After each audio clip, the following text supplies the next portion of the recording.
Today, I'm very excited to welcome to our Bookish Resistance blog the wonderful, the brilliant, the talented Ladz because I absolutely love everything they write, and I am waiting for the next book in their series.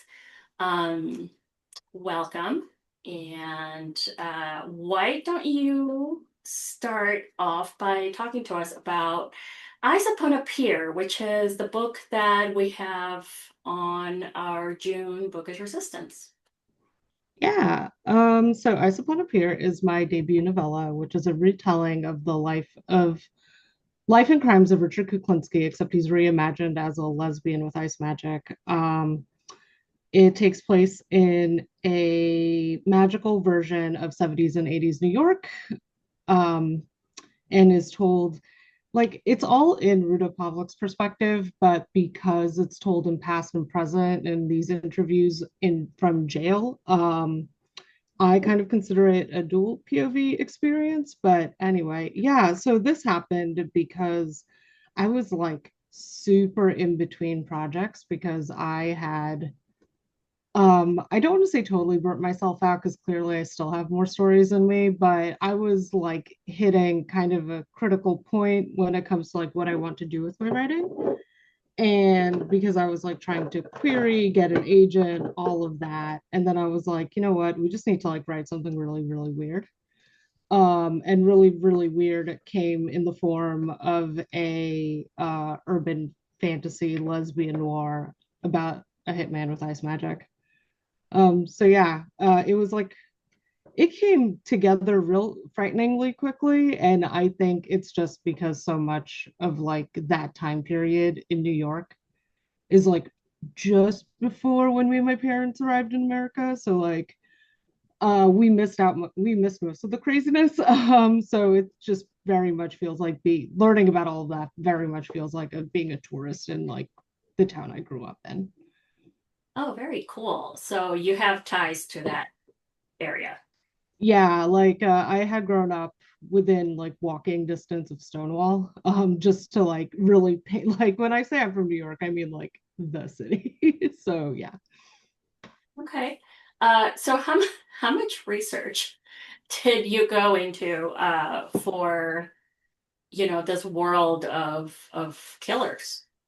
Yeah, so it started with a three-part podcast series via Last Podcast on the Left, where they talked about Richard Kuklinski, and it's so interesting because like I like hesitate to call myself a true crime person because of just how um rancid that community tends to be, especially when it comes to like understanding that there are like real people involved, and like real communities and all of that. And so that was like scratching the surface, and then I was like, okay, so like what's this like Polish guy trying to do getting into like the Italian mafia, and then did a whole bunch of research of just like the biography of Richard Kuklinski, but then also a lot about like 70s and 80s New York from that perspective. And yeah, and so in terms of like lack of a better phrase, not being like those other true crime girlies, I also got a sensitivity reader for this one because like the mafia are still very much like a societal scourge in Italy itself. And so I really wanted to make sure I wasn't like glorifying that or doing the very tropey thing of, oh, we all have like codes of honor and this is an honorable thing, because it really isn't. And especially in that time, it's like that meme of all the worst people you know are fighting. So yeah, it's very much like the crab bucket of everyone sucks here. Right? Yeah, absolutely. I loved the framing device that you used. The protagonist is being interviewed and, telling sort of, life story. And uh, I found it very effective. Like, there are a couple of writers that have had like really cool framing things, and I really enjoyed this one. Um, Another book of yours that I really enjoy is right here, Fealty of Monsters. And why don't you tell me a little bit about what inspired this story because there's a historical, sort of basis to it, sort of an alternate, universe kind of thing. Tell me about, where that came from. Yeah, so it started, okay, so in terms of like, I would joke and say all the way back when I was a kid and Don Bluth's Anastasia came out because that was like my preferred princess thing. But I think, but as I grew older with like being Polish, getting like more involved in like the heritage, the community and all that, it was like interesting to watch as a lot of books came out with that like almost present that story of like the missing princess and like um and that time period where it seems that was the only point of cultural reference for anything Slavic, not just Russian, but like that entire corner. So I was like, this feels weird. I don't like it, but I wasn't in like a creative place to see what I wanted to do about it. And it started when I read Faith, Power, and the Twilight of the Romanovs, which is the story of the fall of the Romanovs completely from the perspective of Rasputin's life. So the book is like 900 pages long, and it's not just about Rasputin. And just also, like, my parents wouldn't tell me a lot about like Soviet Poland. And so I was like, well, I'm going to go find out myself. And like the entire rabbit hole just like came down. Yeah, so in terms of where it started, it was like, why is everyone obsessed with this one story? What was like actually going on, and like the what's happening, like the political crunchiness of it in the background between like the Bolsheviks, the empire collapsing, other like international like problems was just like such a fertile ground for both like things that interest me and like things that like I'm trying to understand in the writing of it, if that makes sense. Yeah, very much so. I always imagined, because I've been obsessed with, I'm a history addict, and how the Romanovs uh, ended. Uh, has always fascinated me, and I like if there's like a podcast episode on Rasputin, I will listen to it. And I always thought, okay, all the people that are watching the Disney, Anastasia, are going to be really traumatized when they like go and like look it up and find out, oh, that's not what actually happened to her. Yeah, Um, no, what's really crazy is that if I remember from the animated movie specifically, it's like also weirdly depoliticized, where it's like, oh yeah, well, we're rooting for the princess because she's the princess, and like, uh, mm, I and was mommy and like, daddy aren't making good decisions here. no, no one's making a good decision. I think literally asked my dad, like, so was it worse under like the empire or like the communists? And he just like blank stared at me. So I was like, okay, I will go find out myself. Because what really felt like a brick to the brain was the fact that like, so there is a musical adaptation of the animated movie, and like most, so like you hear that there's like the Lion King on Broadway, you expect it to pretty closely follow the plot of like the Lion King the animated movie, but the decision they made for the musical, which just, I came out of that like almost frenzied, is because they take out all the magical elements. Like Rasputin is not at all featured because the angle they decided to take was, what if the true antagonist were the Bolsheviks? And I can't say it was successful because of just like, for the medium and the story, like how much it needed to get simplified, but it was just such a crazy decision that like that had multiple Broadway runs, and like I saw it again in Chicago and it was just like, who approved this? What do you mean there's a love triangle between Dmitri, Anastasia, and a Bolshevik named Gleb? Like, what is happening? Oh, okay. I didn't know that. I have not watched. I've watched the movie, but not the musical. Oh wow. Musical is a trip. I'm like, okay. Okay. I will never stop thinking about this.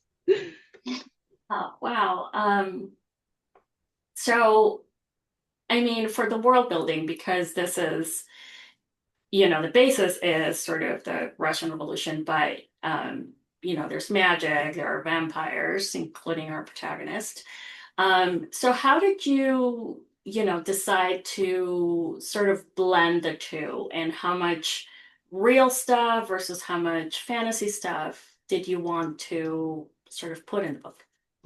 Yeah, so it came down to like the really early drafting where again I was still in this period of coming out of like querying where I just like sort of ruined my own relationship with like what I wanted to create. So I was just like, what if we write something that's like totally not publishable? And so like for years the refrain is still like if especially if you're like a debuting querying writer where I can't really speak to this because it's been so many years, but at the time it was still very much like don't pitch things that are more than like a trilogy, don't pitch vampires, don't like it's not really don't do multi POV, but once you like read enough debuts, it's like, oh no, they very much want like a singular POV, right? So I was like, okay, so I want to do like this vampires thing with the like transition period between imperial and Soviet Russia. What do we want to do? And so there were like a bunch, there were like definitely a lot of like almost fantasy tropes that I definitely wanted to hit. So like, oh no, something terrible happens at a ball, and like considering like what I wanted to do with like vampires, but also specifically um but also very poignantly not having them be the metaphor for queerness. Like the vampires and the queers, like they exist, like they just exist. It's fine. You can have queer humans, queer vampires. Like that was not like the conflict I wanted to pursue. But then all the like political machinations are like if I'm ever stuck, I just like look at what the history was like. So going so starting with volume one, it was like very much like cursory. It feels a lot more like beat for beat, where like Sasha Charnalowski, the main character, like he's very clearly like a Rasputin type character. His dad is very much Rasputin. Svetlana is like the Anastasia, but like what if like they knew they were evil. And so yeah, so just like really exploring. And so now that I'm in volume two, where a lot of it is a lot of the inspiration is trending more towards like the Soviet uprising and all of that, there's a lot more like research and like positing of like Stalin and Lenin not just as political figures but as people. Like one of the books I read was um Lenin from the point of view of his wife, which was an interesting reading experience because I was like, wow, this feels like really just put together, like not polished. And then it turns out it was published in like 40 something and like free printed an ebook. And I was like, okay, there we go. So these words are like super fresh, is Yeah. what I'm hearing. So yeah, so like really getting to the like, why are any of you like this has been like fun is not the right word, but it's been like enriching and engaging. Speaking of the next book, I'm very excited for. It's called The Institute of Manners. Yep. And what can you tell us about it? What I can tell you about it is it takes place, starts 2 years after the events of volume one. So there's a bit of a time skip.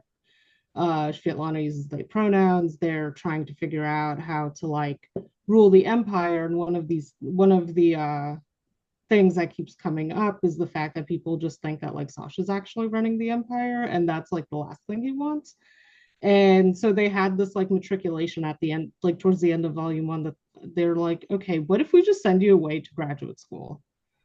And also there might be propaganda being written at the graduate school. So Sasha go figure that out. And like Uta also goes with him because Svetlana is in a place where they want to figure out what their rule is. And for better or worse, they're just isolating. And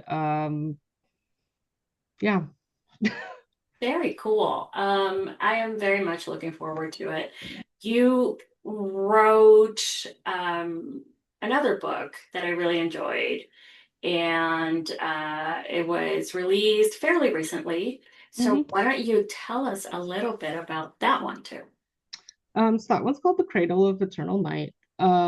It is the oldest of the works, even though it came out third. I started writing it in between projects in 2018 when I just finished like reading Claymore, watching like Dark Souls 3, and I was like, okay, why don't we try to write something simple? Which, given that it's a book about a witch and a bard in a land without a sun, moon, and stars, is no one's idea of simple. So I definitely did not have the skills to pull it off back then, but I think it was also hampered of what I thought like a book needed to be. So I just put it away for like 3 to 4 years. And unfortunately, a really close friend of mine had passed in that time. And it was after I had published Ice Upon a Pier. So I was like, well, this was their favorite book of mine. This is one I think the like revision lift won't be too big.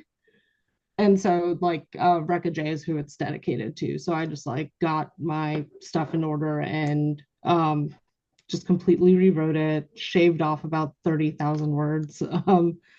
And I wanted to do a project with Palm Poison, and that just all like lined up really well. So yeah, the short version is it's a sapphic dark fantasy about a witch and a bard on a quest to free the lights from their world smothered in darkness, and it's illustrated by one of my favorite artists. Very cool. I felt it was very D&D coded. I don't know if it was just because, the witch and the bard. We play Dungeons and Dragons. We have a campaign that's been running for about 10 years with our friends here in Wisconsin. And I just thought, oh my goodness, this is totally how a lot of our adventures start, Like these two people that, have nothing in common meet at an inn and hilarity ensues and adventure starts, and I just enjoyed it so much. I love that your writing is so evocative.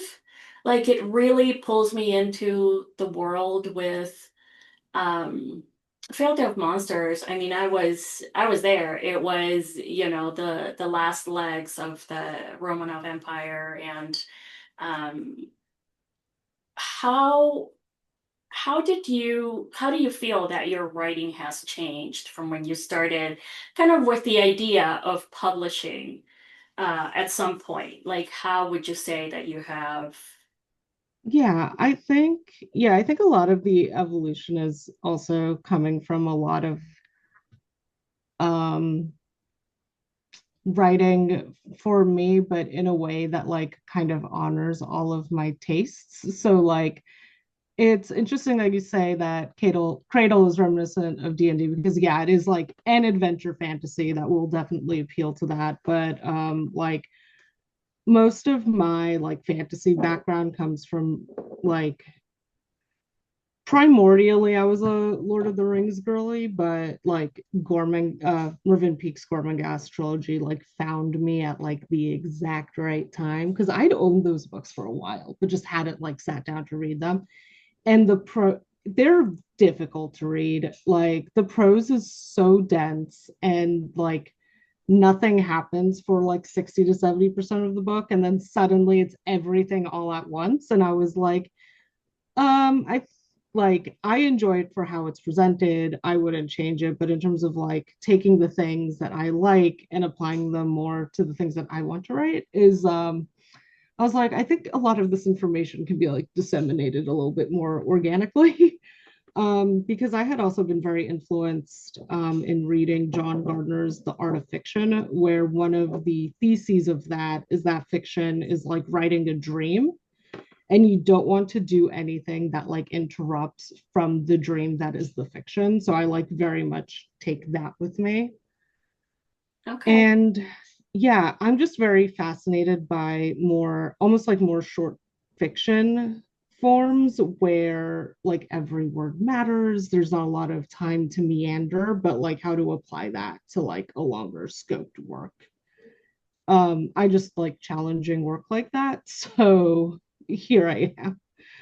Well, speaking of short form, you have written something for an upcoming anthology as well. I am. Yeah, the Kickstarter for Tales of the Tongue just launched officially today, technically yesterday, but it's live now. Yeah, it's a 36 folk cryptid and like myth retellings from different authors. So I am bringing something incredibly Polish to that. Um, yeah, because it was funny. We were talking about the brainstorming, and they were like, "So, lads, what are you gonna write?" And I'm like, "Not Baba Yaga. I know that much. I made it that far. Like, no hate to all the Baba Yaga fantasies. There are you can make an entire TBR that's Oh just yeah. that." Oh yeah. And so I'm like, what is like, I just want to do something that's specifically Polish, and I can't speak more of that because we'll be like slow rolling out all the reveals. But yeah, it's a Polish and lesbian. I can give that much. There you go. Yeah, and we'll share the link for the Kickstarter with everyone. So if you're interested in more writing from Ladz, contribute to that. Do you find that you are what's called a pantser, or you're a pretty organized writer? I mean, given the scope of, Fealty of Man, of Fealty, I'm blending the books.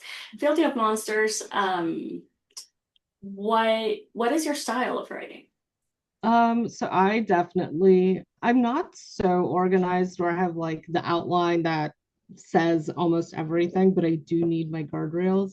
So I did try, actually, it's funny for the short story, I did try basically pantsing it of just doing whatever I needed to like get to the end. And man, I'm glad I tried it on a piece that's less than 4,000 words because if I had tried to write anything longer with this like pantsing in mind, it would not it would not go anywhere. So I definitely need like my guardrails, like not like a full outline, but definitely like a skeleton. So at least I know the shape of the thing. And that's kind of been the challenge with Manners, where the shape that I thought it was originally supposed to be just there wasn't enough room in it. So yeah, my big goal this summer is finishing the second half, which requires writing the same amount of words. That is the length of volume one, and that's the second half. So we're looking at a chonker. Nice. Well, how many books are going to be in this series, trilogy, duology, more? Way more. So like it's funny because the first ever outline I had for it, it was supposed to be one book with volume one just being the prologue. And then I was like, well, I can do whatever I want. So let's do whatever I want. And so the first one I'm going to call Arc is going to be 4 books, but there's going to be a few after that because turns out dismantling an empire and preventing a forever war takes a lot of time and a lot of steps.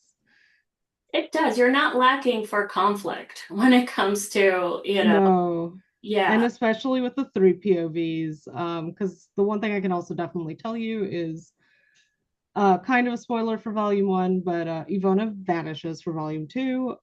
She's fine. Don't worry about her. So volume two is just the Sasha and Uta show. Okay. Very, very cool. Um, what do you hope that, other than just enjoyment, what do you hope people take away from your work? Um, I think the big thing for me is I know that my work isn't always like nice or polite, and nor is it trying to be. Where, like, I think some of like, mm, I'm like trying to figure out how to phrase this well. Where, like, for me, like, I'm a tragedy gremlin. I'm like, I respect romance writers. It's not for me. And even like the dark romance, like it just doesn't jibe in a way. And for me, I think it's that like especially queer people can have like extremely intricate, compelling, like political fantasies where like I got my brain blasted by like Bard the Bard Cormorant trilogy, and I was like, oh wait, I want more like thornier books like that. So it's just that like queer characters can go on those like more grimdarky adventures too without like I would say their queerness doesn't cause the problems, but the conflict is not like driven by like homophobia, transphobia. It's more like these are people who happen to be into like non-normative attractions and also having the same kind of like more tragedy driven plots and like character arcs. So yeah, it's basically like it's gonna feel bad and you're gonna like it. You know what? I think there is, or there should be, room for everyone. Yeah. Like my username says, Claudia reads it all. I read just about every genre, and I appreciate each one for what it brings. And Yeah. I'm very glad that you have not, conformed to any sort of trend or market or whatever that, because your books are unique, and they're good, and there should be definitely space for that. Um, when it comes to, newbie authors or aspiring authors, what advice would you give them? I think the thing I wish I was told was the first book doesn't have to be the book. Like you can write a practice book, you can write a practice series. Try to keep like the business side of things as far away from the work for as long as you possibly can. Because like this isn't even an official announcement. This is more things that I know in my heart I'm gonna do is I'm gonna like revisit the work I tried querying, but it's like still the wound is still a little too fresh and I need to like figure out like if I knowing what I know now versus what I thought I knew then. Yeah. I wish I treated that more as a practice book and just gained a lot more experience before like even pursuing that. Cause yeah, because it's also not something you want to do in self-pub either. Like also for that, just like however much time you need, just give yourself like slightly more. Yeah, definitely. It's like planning for like a house renovation or something. Always like estimate 1.5 times the money and 1.5 times the time because it's Yeah. gonna take longer. I was reading your newsletter, and I see that there is the art in Fealty of Monsters is brilliant, and um, there is merch, and there are wonderful prints and stickers and all sorts of things, and we'll link to that as well. Um, what else would you like to share with our bookish resistance friends? Yeah, I think the thing that like would boost me the most and like both Soren and Palm I think have expressed something similar. So just like keep being like loud about the work, especially as people want like easier to digest things that like just don't cause as much conflict.